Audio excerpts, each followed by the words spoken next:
Alors, Monsieur Møller, directeur général par intérim de l'Office des Nations Unies à Genève. Il était aussi nommé secrétaire général par intérim de la conférence du désarmement.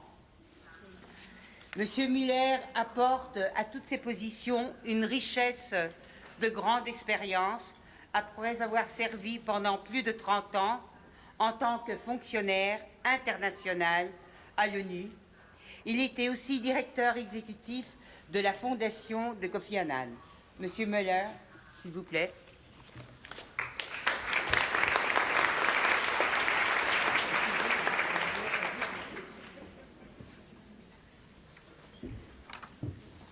Thank you very much. Président Longchamp, Madame General Secretary, distinguished speakers, ladies and gentlemen, first of all, apologies for being late, and even more apologies for having to leave early. But let me start with a very warm welcome to the Palais des Nations and to International Geneva, and apologies, as I said, for my late arrival. It's a real pleasure to see so many of you here. Let me first of all congratulate the NGO Committee on the Status of Women Geneva on the organization of this forum. The broad agenda and the impressive turnout reflect the commitment and hard work that has gone into the preparations. And congratulations also to our colleagues in the UNECE for making the NGO platform part of their Beijing+20 review.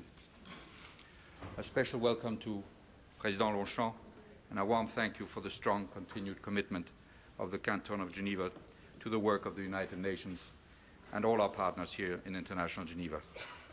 The Canton of Geneva has a long-standing tradition of very practical support for the civil society dimension of International Geneva, and your participation here today is very much a reflection of this focus on NGOs.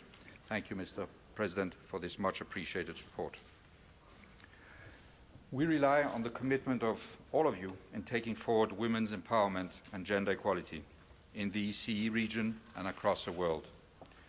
Our International Geneva, with its large concentration of stakeholders and tradition for creative thinking, provides a useful platform for these discussions. Women's empowerment and gender equality cut across the three key dimensions of our work: peace, rights, and well-being, and unite us all in a common cause, with civil society at the heart of the efforts. The challenges are clear. The annual Gendered Gap report, which was released last week by the World Economic Forum here in Geneva, highlighted once again persisting gender gaps across and within regions. The gender gap for economic participation and opportunity stands at 60% worldwide. The gap for political empowerment lags even further behind, standing now at 21%, despite improvements over the past decade.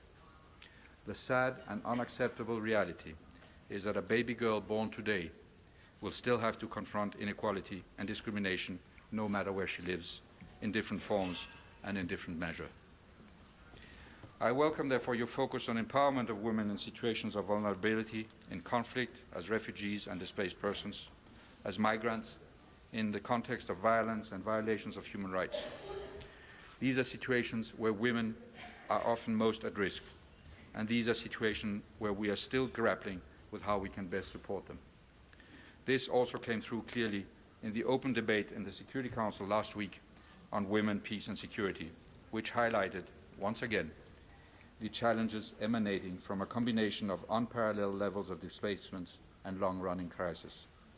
And I'm sure that your discussions will help take the work forward on this. Your agenda brings home the incredible potential of women as agents of change. Our failure to capitalize on this potential is a tremendous opportunity lost for all of us. Research demonstrates clearly that countries with higher levels of gender equality have higher economic growth. The Gender Gap report, for example, showed the strong correlation between a country's gender gap and its national competitiveness. We simply will not achieve economic progress, and we will not have a world of peace, a world where all people can live in dignity and safety without the empowerment of women. I appreciate very much that your agenda is forward-looking and action-oriented.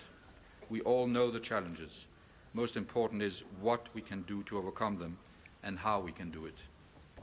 There are great examples at local, national and also regional levels of how women have been integrated better into the workplace in decent jobs, how structures have been put in place to ensure protection of their rights and how they have been included in political decision-making processes. We need to take those lessons, scale them up, and see how we can apply them across communities and across nations, regions and nations. Empowerment of women is our common goal and our common mission, and we all need to be engaged at all levels in all countries. Gender equality means a better world for all of us. Thank you again for being part of that collective effort. Thank you.